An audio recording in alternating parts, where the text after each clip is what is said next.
What is going on, honey? The son and the girlfriend are beat up too. The son and the girlfriend? Okay.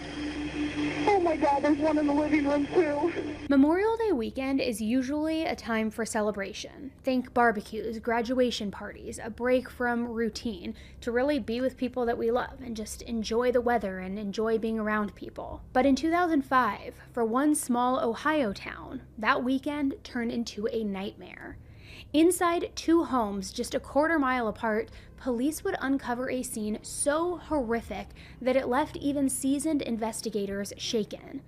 Yet, within hours, they had already decided who was to blame. But what if the person they blamed was actually a victim in all of this? What if the only survivor, who nearly died herself, was telling the truth, and nobody believed her?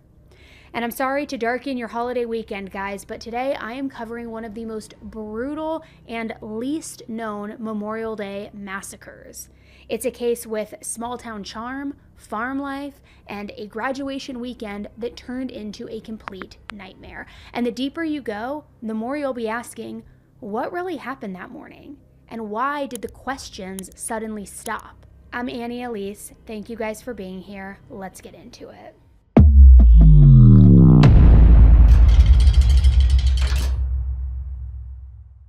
Belle Fountain is a small city in Ohio, about 45 miles north of Columbus. Now, by Midwest standards, it's actually considered a pretty decent-sized town with a population of around 13,000, but make no mistake, this is still in the middle of Ohio, so it is surrounded by farmland everywhere. So in the grand scheme of things, it's a small city with a very small town feel. And it's the kind of place where people grow up surrounded by cornfields, waking up early to feed the chickens, milk the cows, tend to the pigs, all the stuff I know nothing about. And when they get older, they don't move far away. They really inherit the family farm, and they keep that tradition going. It's kind of like a slice of the American dream, except here it's just real life. Now, in 2005, Belle Fountain was home to a family that really embodied that small town farm life spirit, the Moody family. They were exactly the kind of family I just described too. I mean, generations of farmers, all raising cattle on the same land just outside of town. Their operation had grown into a very successful business too, spread across over 450 acres of farmland.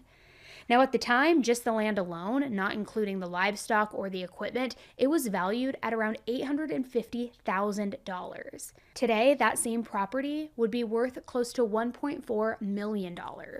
So yeah, the Moody family was doing pretty well. The heads of the house were Gary and Cheryl Schaefer, and they got married pretty young. Gary was 22, Cheryl was only 21 years old. Yet at that age, their love was rock solid.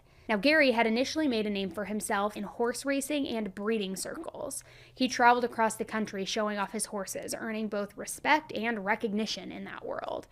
But then, eventually, the couple expanded beyond just horses. They got into raising cattle, running a dairy business. And whenever they weren't working, they were also very heavily involved in their local church. Together, the two of them had a daughter named Sherry. Now, Sherry stayed in Belle Fountain after growing up, but unlike her parents, she didn't want to spend her whole life as a dairy farmer. That said, though, she never really left the farm completely. She still helped with the daily chores, but she held more of a traditional 9-to-5 job. She worked for the Ohio Department of Transportation. And somewhere along the way, Sherry married a man named Steve Moody. I don't know a ton about their relationship, but I do know that on August 12th, 1986, their first son was born, and they named him Scott. Then, 3 years later, they had a daughter named Stacy. At some point, Sherry and Steve split up, and I'm not sure whether it was an ugly divorce, maybe a quiet one, but both of them admitted that money was a big issue. They liked to spend more than they earned, and the financial tension with that eventually tore them apart. Steve moved on, remarried, and had 3 more children, and he went on to have a pretty big family. But Sherry never remarried. She stayed on the family farm, raising Scott and Stacy with the help of her parents. And Scott and Stacy grew up much like their mom had, feeding animals, milking cows, doing all the farm chores before and after school. Scott, in particular, was like your quiet, classic kind of farm kid, just quiet, polite, a little shy. He wasn't popular, he wasn't into drinking, he wasn't into parties, he mostly just kept to himself. And people liked him, but he just kind of had this quietness about him that made it a little difficult to get to know him. He didn't really open up much.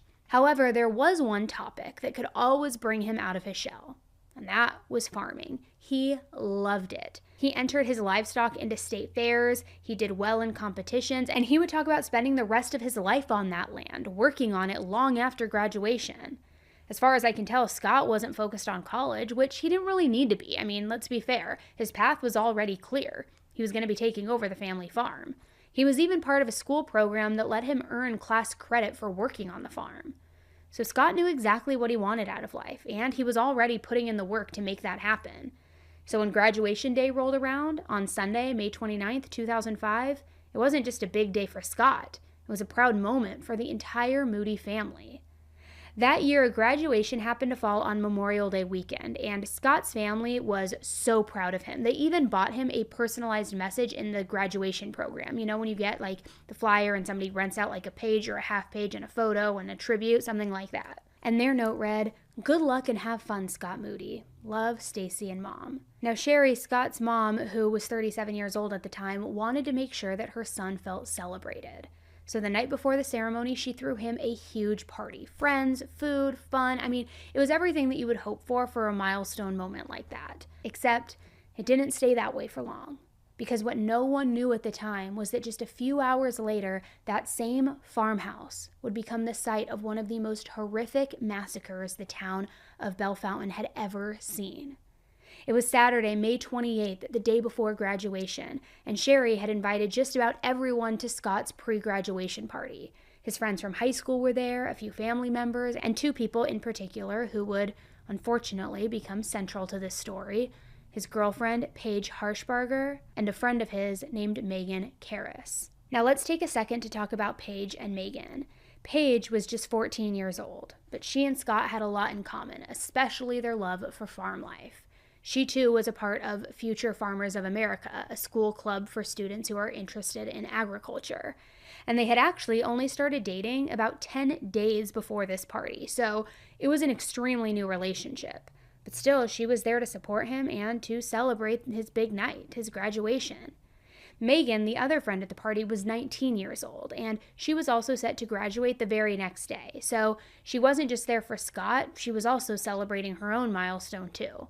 Now, I don't know the entire age difference in all this, because 19 does seem a little bit old for graduating high school, but it is said that they were graduating together. Now, Megan was well-rounded, an honor roll student, an athlete, a choir singer, and she was also a regular at their church. She had plans to study social work in college later that fall. And I know it's kind of a lot to keep all these names and people straight, parents, siblings, friends, extended family, the works. It was a full house. But truthfully, that might have also been how Scott felt too. While everybody else was laughing and mingling, Scott kind of just slipped away from the crowd to watch TV, to just veg out and chill on his own. Not because anything was wrong, that was just him. Remember, he wasn't big on small talk or being the center of attention. He kind of kept to himself. And nobody thought twice about it. Scott keeping to himself wasn't unusual. But eventually, a few of his friends did end up managing to pull him back into the party and have some fun. They played a few games of pool, he started to relax, they all were joking around, and all in all, Scott ended up loosening up, being in a really good mood. Then, as the night went on, the party started getting a little more rowdy, and it actually got so loud that the police received 10 separate noise complaints. Now keep in mind, the Moodys lived all the way out in the country. Their nearest neighbors weren't even that close by. So for this party to be loud enough to trigger that many complaints, they were definitely going hard. They were raging. Eventually, an officer even showed up at the house, and I'm not sure if they spoke to Sherry, Scott, or somebody else, but either way, it was a routine call where they got a noise complaint, they arrived, they approached it. So the officer asked them to keep the volume down, and whoever it was that answered the door was cooperative. They apologized, they promised to be quiet, that they would calm things down, and that was it. No red flags, no drama, no warning signs that anything was about to go terribly wrong. Normal. But sadly, things were about to go terribly wrong. A little while later, things began winding down, and graduation was now only a couple hours away. People were tired, they were ready to call it a night, and most of the guests said their goodbyes and headed home. Scott's grandparents, Gary and Cheryl, lived on a separate house on the same property, just, a quarter mile down the road or so they headed home as well. And by the end of the night, only 6 people were still at the Moody house. Sherry, Scott, his younger sister Stacy, Paige the girlfriend, Megan the friend, and one more friend, Brett Davidson. Now, I didn't mention Brett earlier, but he was a longtime friend of Scott's, and like many others in their world, he lived on a farm too and had animals to care for in the morning. And while he could have driven home late that night, he figured that it would make more sense to just crash there and then head out early. So the plan was for Paige, Megan, and Brett to all spend the night, then attend graduation together as a group the next morning. Well, except for Brett. He had tickets to a baseball game. But either way, he had a full day ahead of him, so they all were going to just crash, get to bed, and then start the day fresh. And Sherry, his mom, was fine with everybody staying over. And presumably, so were all of their parents too. So the entire Moody family was accounted for. Scott's closest friends were also asleep under the same roof. And for a quiet moment, everything seemed peaceful. At 6 a.m. the next morning, Brett's alarm went off. Remember, he had animals he had to tend to at the farm too before going to the baseball game. So he got up, trying not to wake anybody else up, gathering his things very quietly, tiptoeing out to leave. And as he moved through the house, he ran into Sherry, already awake and making breakfast. She even offered to cook something for him, but he just politely declined. He had his chores to do at home and a busy day ahead. So he walked out the door and he headed home. Now, at the time when Brett left, everything seemed fine and normal. There were no signs he could see that anything was wrong at the Moody house or that anybody was in any kind of trouble. But within just moments of Brett leaving, all of that would change. From the time that he left until sometime before 10:30 a.m., no one heard anything from the Moody home. But then, shortly before 10:30 a.m., Scott's sister, 15-year-old Stacy, made a phone call to her stepsister, Nicole. And the moment that Nicole answered, she could tell that something was seriously wrong. Stacy sounded disoriented, confused. She said somebody had come into the house and attacked her and also had beaten up her mom, Sherry. She kept saying she was trying to wake her mom up, but that she couldn't. But then, as Stacy continued talking, her story it didn't make much sense. Nicole could tell that she was in trouble, but the details were murky. Who attacked them? Was that person still there? Was Sherry unconscious or worse, dead? So Nicole didn't waste any time trying to get answers over the phone. She just jumped in her car and she drove straight to the Moody house. And the second that she walked through the door, she realized Stacy hadn't been beaten, neither had Sherry, because the truth was so much worse. Bad enough that Nicole immediately picked up the phone and called 911. Oh my God! God! What's going on, honey? The son and the girlfriend are beat up too. The son and the girlfriend? Okay. Oh my God, there's one in the living room too. Right away, police rushed to the Moody house, and what they found inside was far worse than anything that they could have ever imagined. Meanwhile, at the exact same time, something else was starting just a few miles away. The graduation ceremony at Riverside High School. Students, teachers, and families, they were all filling the auditorium, ready to celebrate, take photos, watch their seniors walk across the stage. But there were two noticeable absences, Scott Moody and Megan Karras. Now, at first, no one really quite knew what to make of it. Scott and Megan had spent the last 13 years working toward this moment. This was the day, a milestone that they had talked about, planned for, and looked forward to. They definitely wouldn't just skip it without a reason. So when the ceremony began and their seats were still empty, teachers and administrators kind of huddled together, trying to decide whether to wait for them or just move forward with the ceremony. But then they got a phone call, and the staff made the decision to continue the ceremony, but they didn't say a word about why Scott and Megan were missing. So as diplomas were handed out and cameras were flashing, many people in the crowd were all whispering to each other, just confused. Where were they? Why aren't they here? What happened? And then, just as the ceremony was wrapping up, one of the school officials stepped up to the mic. And I'm guessing they had been waiting to share this news because they wanted everybody to enjoy their big moment of getting their diploma. They also probably felt, though, that they shouldn't keep this information to themselves any longer, so now would be the time to share it. So they shared with everybody on the mic that the reason that Scott and Megan were not there for graduation was because they were dead. Even worse, they had been murdered. They also said that right then, at that moment, as they were speaking, the police were actively investigating the scene. And they had already learned that Scott and Megan were not the only victims. Everyone in that house had been shot with a .22 caliber rifle. Even Stacy, the one who made the call to her stepsister Nicole that morning, which I'll get to that shortly here in a moment. And this mass murderer hadn't stopped at just the Moody's house. they also killed Gary and Cheryl, the grandparents, inside their home a quarter-mile away. So think about that. This wasn't a crime of passion. It wasn't a robbery gone wrong. You don't kill every person in a house, then walk or drive all the way to a different house on the other side of the property and kill those people there too. I mean, not unless your goal is to slaughter everyone. Not unless this is targeted. Now, based on the crime scene, which I'm about to get into, the police thought that they had a pretty good sense of what had happened fairly quickly.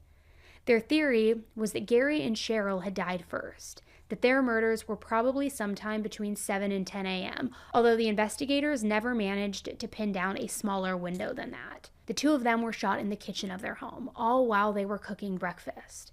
There were no signs of a struggle, so it also seemed safe to assume that they never really even had a chance to realize that they were in danger, let alone fight back before the gun went off. Then, after that, they think that the killer went to, or back to, I should say, the Moody house, where the rest of the family lived and where that party had been that night before. They believe they walked through the place one by one, just gunning people down before they could even get up. Megan was asleep in the living room when the murderer went and shot her. Paige was in Scott's bedroom, and I'm not sure if the two of them literally slept in the same bed together or if maybe Scott's mom was okay with her teenage son sleeping with a 14-year-old that he had only dated for 2 weeks. I don't know. And maybe there was even a spare bed or somebody was on the floor. I don't really know. In any event, I do know that they were in the same room, and that is where Paige was shot. Sherry was in her bedroom, shot in bed, which I'll be honest, I don't really know how to make that fit with the fact that Sherry was awake and making breakfast at 6 a.m. Maybe she got started on cooking, realized nobody else was getting up, and then went back to sleep for like a nap and then was shot in bed. I don't know. That's just my guess because the police do say that she was shot in her sleep. So although there were a lot of questions, there weren't any questions about what had happened. Sherry, Megan, and Paige were all dead from their wounds by the time the police made it to them. And some of them had multiple bullet wounds, like the murderer had been very careful not just to shoot them and walk away, but to make sure that they were actually dead, like multiple shots. But when the attacker got to Stacy, they didn't quite manage to kill her. Now we know that she was shot in her bed because there was a lot of blood on her pillow and her blankets. The bullet hit her in the neck, which then left her injured and losing a lot of blood. That's probably why she sounded so confused on the phone call that she made to Nicole, because she was barely conscious at that time. Now, like I said before, the police never quite worked out the timeline of the murders, not with any real, specific details. I know they happened sometime between 7 a.m. and 10 a.m. and that Stacy called Nicole shortly after 10 a.m., but that's really all we know. It's possible that she was shot just a few seconds before she dialed Nicole's number and that she was making the call, right in the immediate aftermath of the attack, and that's why she couldn't quite gather what was going on. But it's also possible that she got hit much earlier than that, and maybe she spent some time unconscious or even hiding before she was able to get to the phone and make that call. The point is, nobody knows for sure. By the time that the police made it to the scene, Stacy was still alive, but she was unconscious from blood loss. She was just lying on the floor of the kitchen right next to the phone that she had used. And it looked like maybe she had used her absolute last ounce of strength to call Nicole, and then just finally passed out from her injuries. The first responders rushed her to the hospital, but they weren't able to question her at that time, for obvious reasons. She was recovering, she was unconscious, there wasn't the time for questions. But as a quick side note, I do have to say, Scott's friend Brett was incredibly lucky. If he had decided to sleep in for even another hour or another couple of hours, he might have been at the house at the time of the murders, and he could have been killed alongside everybody else. So anyway, the police said that they knew that the killer had murdered Gary and Cheryl first, and then that they had killed Sherry and Megan and shot Stacy. Although with Sherry, Megan, and Stacy, they weren't 100% sure what order that was in. What they were sure about, though, was that Scott was shot to death last. And get this, according to a journalist who covered the case, Scott was found in his bed, but he wasn't lying in it like he had been asleep at the time of the murder. No. He was apparently sitting at the bottom of it with his feet still on the ground when he was found. There were also 2 gunshot wounds in his head, including one that definitely looked self-inflicted, which I'm going to put a pin in that and I'm going to come back later because I do want to talk more in depth about his injuries in a bit.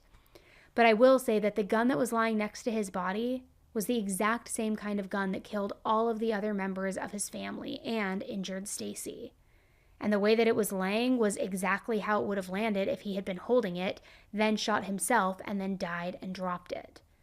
So the position of Scott's body, all on its own, told a very clear story here. He had taken his own life after killing a bunch of people in his house that night. And if you've been following my channel or follow true crime in general, you probably know about this pattern that does happen sometimes. Sometimes people will kill their entire families and then take their own lives at the end of it. And there's a word for it, family annihilators. I've actually covered quite a few cases of family annihilators here in the past on my channel, some even recently in the past few weeks and months. Anyways, that's what the police figured had happened here. Given that there were no signs of forced entry or struggle, it made sense that the murderer was somebody with access to both the Moody house and Gary and Cheryl's house, which was the case for Scott. It seemed clear that he had wiped out his entire family and then killed himself. The thing that was less clear in all of this was why. I mean, everyone who knew Scott saw him as this sweet and kind kid and not violent. He certainly seemed to love his family and get along with them. So nobody could think of any reason of why he would want to hurt them, let alone kill them all. A bunch of Scott's friends said he didn't even like guns. He never used them. It just wasn't him. Which, if you know anything about country living and farm life, you know that guns and hunting and shooting are a big part of the culture there, right? But Scott wasn't like a lot of the other country guys. He didn't go to shooting ranges or hunt, so it felt pretty uncharacteristic for him to just snap and kill his whole family using a rifle. Plus, one of his friends even came forward early in the investigation and shared a story about Scott. The story goes that one day he was driving down a back road in his truck when a rabbit ran out right in front of him. Some other guys might have just kept going and, ran right over the rabbit, but not Scott. He slammed on the brakes and the whole truck screeched to a stop, all because he didn't want to kill a little wild animal. Which you've got to wonder, if someone is so careful not to kill a rabbit as roadkill, are they really going to slaughter their own entire family, their whole family? A ton of people who knew Scott, including his classmates and his teachers and his neighbors, and basically everybody else, said, absolutely not. He's not a killer. He didn't have a violent bone in his body. The superintendent of the school also gave a statement to the press where she said, it couldn't possibly be Scott. He was a farmer at heart. He worked the land. And Brett, that friend who spent the night and left just an hour or so before the shooting began, he said he didn't believe that Scott was the killer either. He knew his friend very well, and he said Scott just wasn't capable of doing something like this. Which at this point, I'm sure you're probably wondering, okay, well, what about his sister Stacy? If she was shot and survived, wouldn't she be able to confirm if it was him or not? And I'll be getting to that shortly. Don't worry. But anyway, even while everyone in Bell Fountain was basically arguing with the police, insisting that they were investigating the wrong person and that Scott definitely didn't do this, the investigators tried to see if Scott had any motive to kill everybody that he knew and then kill himself. And as it turned out, there were some rumors going around that Scott had some serious disagreements with his mother and his grandparents. The gossip was vague and nobody was able to share any specifics, but the gist was that Scott wanted to change the way the family ran their farm, and Sherry, Gary, and Cheryl were not thrilled about any of his ideas. Apparently, Gary and Cheryl had done a bad job of filing their taxes one year. They hadn't paid enough. And by the time they found out the mistake and realized that they owed much more, there were a bunch of fines, a bunch of interest that had been added on top of the original amount, and they were drowning in this debt. So now they had to write a check to the IRS for $56,000, which in today's money, that's a little over $91,000. It's a ton of money. And Gary and Cheryl didn't have tens of thousands of dollars just sitting around in an account ready to be spent. They couldn't pay the bill without selling off some of the property, specifically the property that was supposed to be Scott's inheritance. So the rumor was that Scott was upset about this arrangement. He thought that it was unfair. He wanted his grandparents to figure out some other way of paying that bill, a way that didn't involve him losing out on some of his land that was going to be his whole future. There are also some rumors that Scott didn't really approve of his mom's farming methods, or, to be more accurate, lack thereof farming methods. Apparently, his dad Steve was the real farmer in the family, and when Steve and Sherry had been married, Steve had handled most of the work and managed everything, which makes sense because, like I said before, Sherry had an office job with the government. She didn't have a whole lot of time to manage an entire farm on top of that, nor did she really have the desire. But after the divorce and after Steve was basically out of the picture, Sherry had started neglecting the farm. I guess she didn't really take care of the cows, so because of that, since they were neglected, they didn't make very much milk. I guess that's how it goes.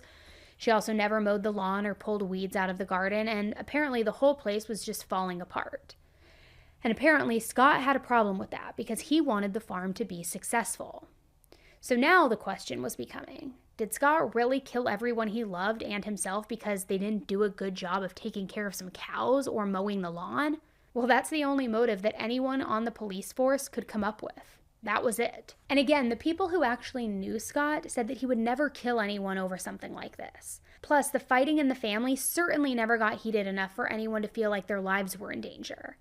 In fact, a bunch of Scott's friends had never even heard anything about that tax bill or about the land being sold or any of it. And certainly if Scott was mad, he would have been venting to his friends. Plus, apparently before the murders, Scott had been helping his mom apply for grants and also help find other ways to get money to keep the farm going, to keep it running and under their control. Meaning, okay, yeah, sure, he was concerned about the financial situation, but he was taking steps to fix it in a non-violent way.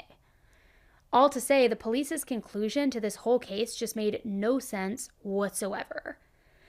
But now I want to talk a little bit about his sister Stacy, because the good news is that while Stacy was, yes, badly injured, she did end up recovering.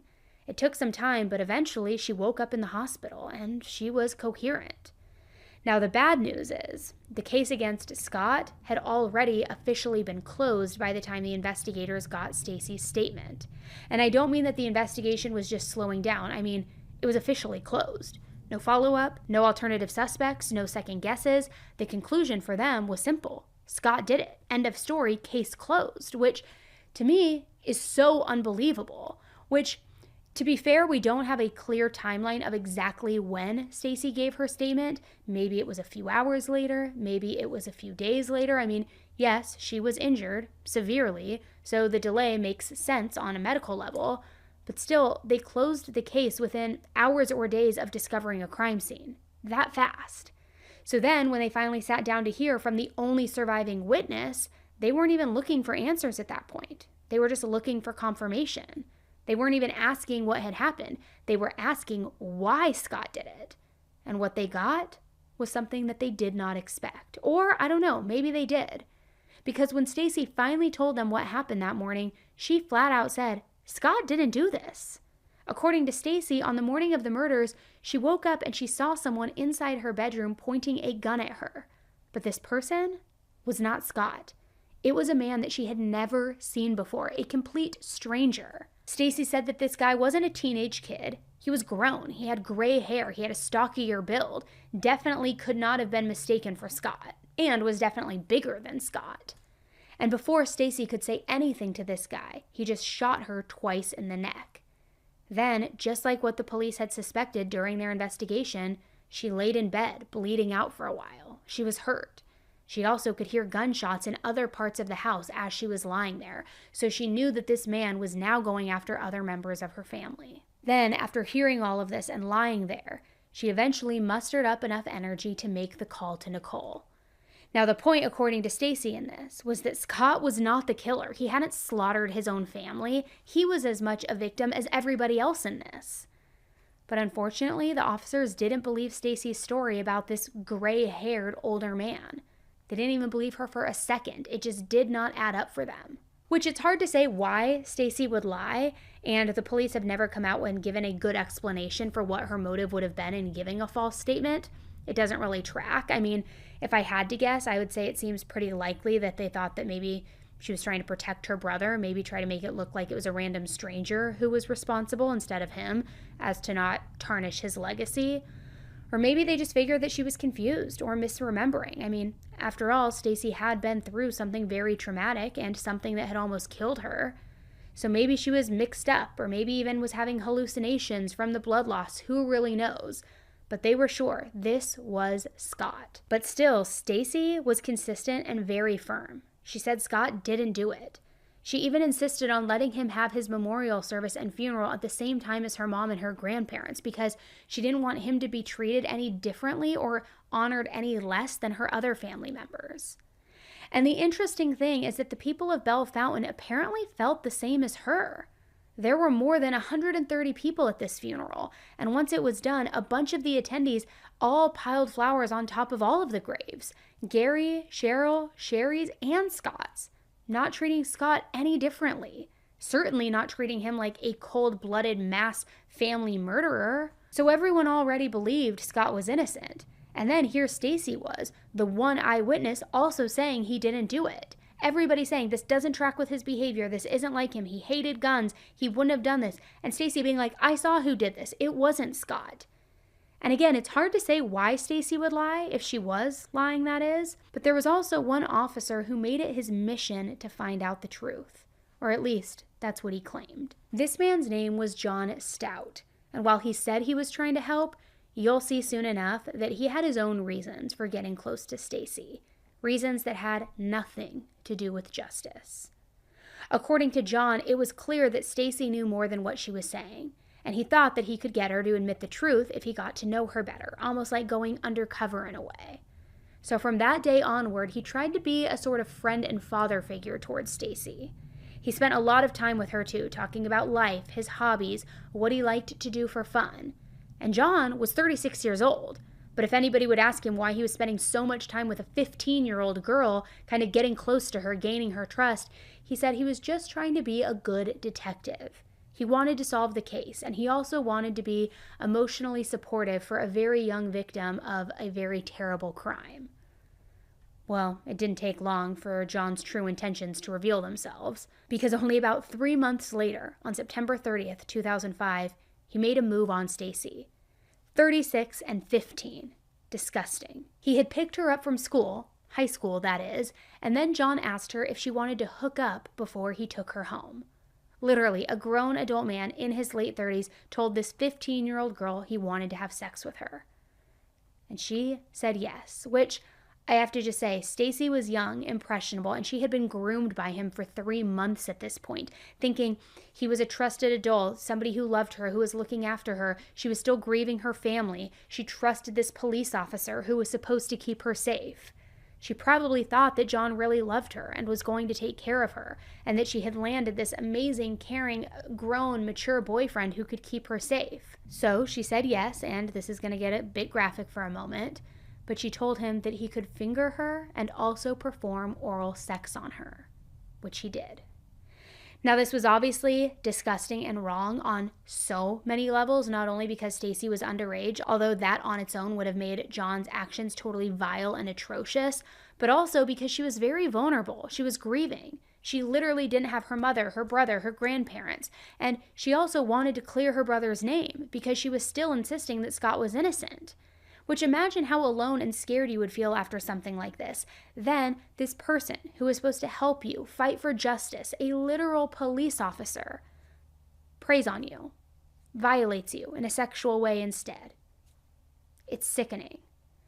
Now, in no time at all, she came around and she was able to recognize just how messed up this entire situation was. So in October, she told her dad and her stepmom what was going on, and they escalated it by reporting John to the police.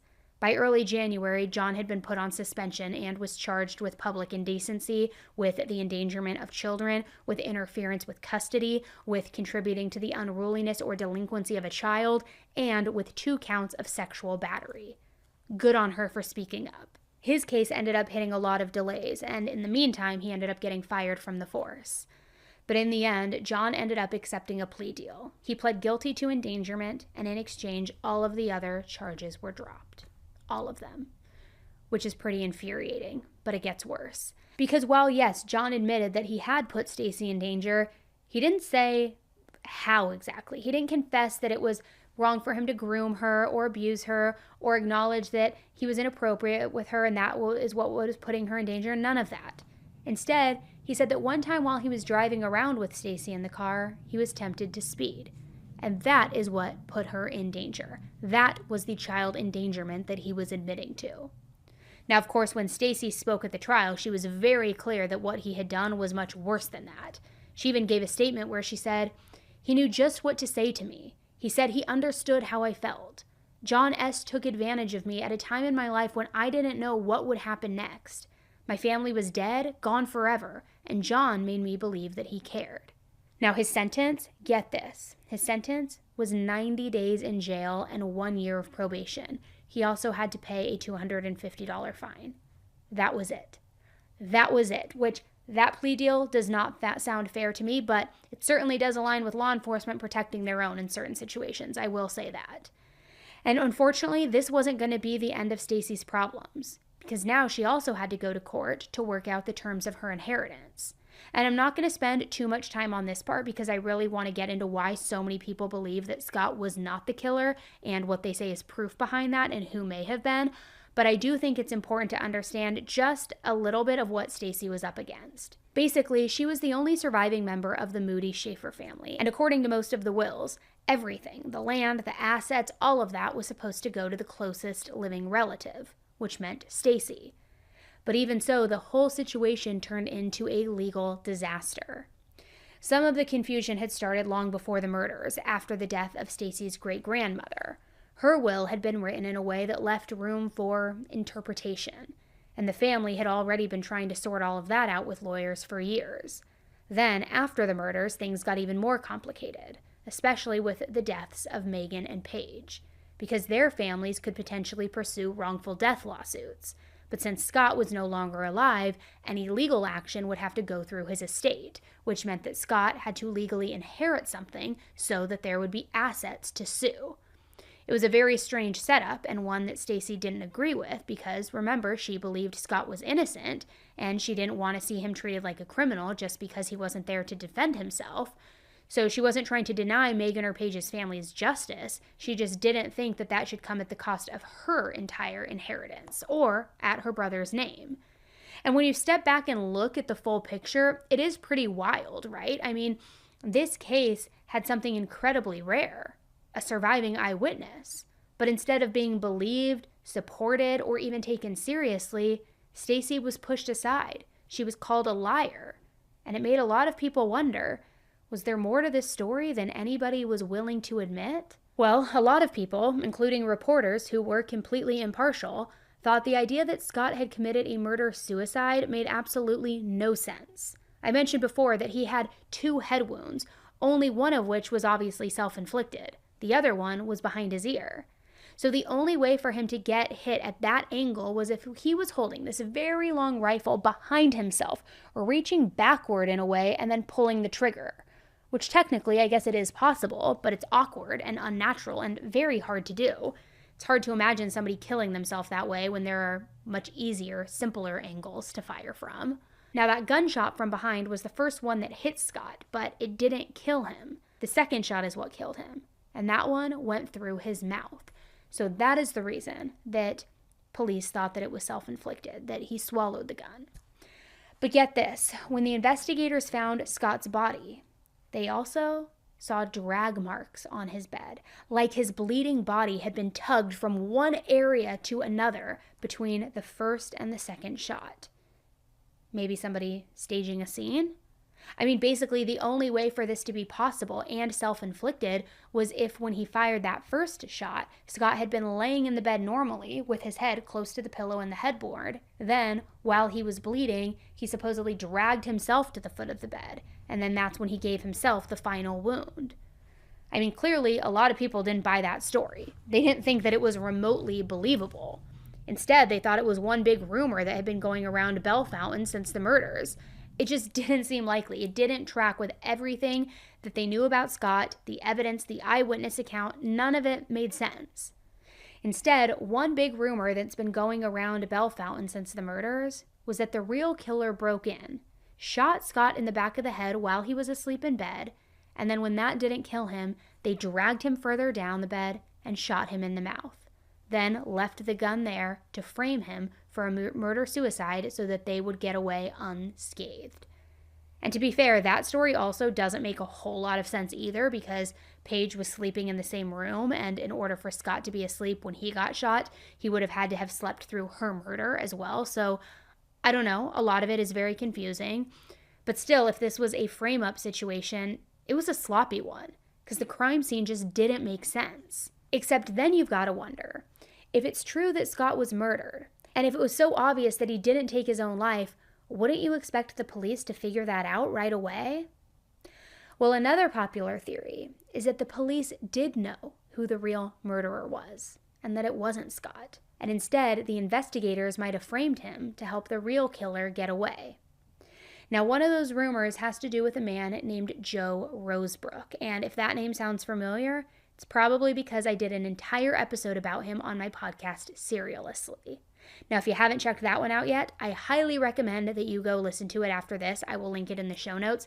You need to hear it, and it'll all tie together for you. Here's a brief recap. But Joe was a very bad guy. He was a part of an organized crime operation. He murdered people. He was definitely not the sort of person that you wanted to be around. Unless, of course, you were also sketchy, and he could, throw you under the bus. And Joe was very good friends with John Stout. John Stout being that same police officer who preyed on Stacy.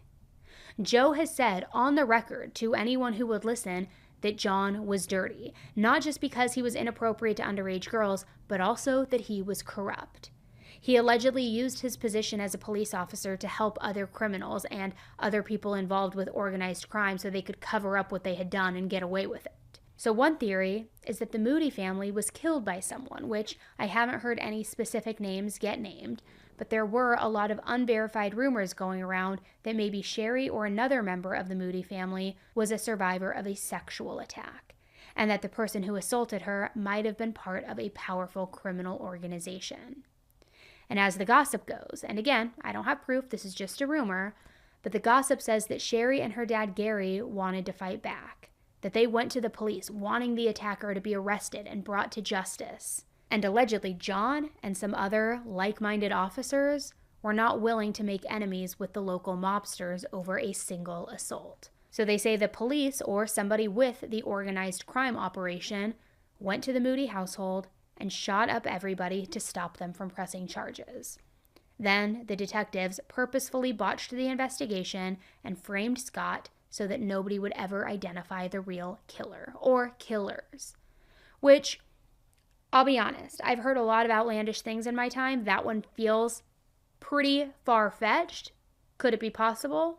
Maybe. Or could John Stout have been more involved in this? Rather than covering up for other people, could he have been involved in the shooting? Was there a motive or reason that he wanted to get close to Stacy besides just sexually grooming her? Was it to see what information she knew, see what she remembered, see what she said? There's some sort of link here, and I can't quite place it. And that's why I think you should go listen to the Joe Rosebrook episode that I put out, because there's something that's not clicking here. And I think after covering all of this information, you might understand why this case is so controversial too, why there's so much disagreement about what the truth is and who the real killer was. Now, the good news is that after the murders, the community of Bell Fountain came together to support Stacy. Brett came out. He would milk the cows every morning at their property, all on top of handling his own chores at his own farm, just trying to help her. Her neighbors and friends also handled some of the financial issues. They made sure that the milk from the cows eventually got sold at a good price. They tried to do everything they could to lift her up. But I don't know a whole lot about what Stacy's life is like today. I did see online that as of 2019, she was married to a man named Rick. I don't know his last name, and I've got to assume that that was intentional, that she wanted her privacy to be respected. But she did share this picture with the public through a journalist. So hopefully that's a sign that her life is on track and going well. But what happened? Why wasn't she believed? And who did kill this whole family and friends if it wasn't Scott? What really happened over Memorial Day weekend in 2005? I mean, we know it wasn't just a tragedy. It was the unraveling of an entire family. And nearly 20 years later, it's still a case that is wrapped in mystery, pain, and unanswered questions. Whether you believe Scott was guilty or not, one thing is undeniable. The people in charge definitely did not ask enough questions. They didn't follow the facts where they led. They didn't protect Stacy, the one person in all of this who needed it most and should have been believed most. So what do you think? Let me know what you guys think about this case, who you think the real killer was, and if it was Scott, what do you think the motive was? Let me know in the comments below. Thank you guys so much for watching another episode with me. I know this case was a lot. It was wild. It was heavy to hear, but I want to know your thoughts. Do you think that Scott Moody is guilty? Was he the shooter? Was he the mass murderer? Or was he framed? Let me know below, and if you haven't already, make sure to like, subscribe, and turn on your notifications so that you never miss an episode of 10 to Life. All right, guys, until the next one, stay safe. Bye.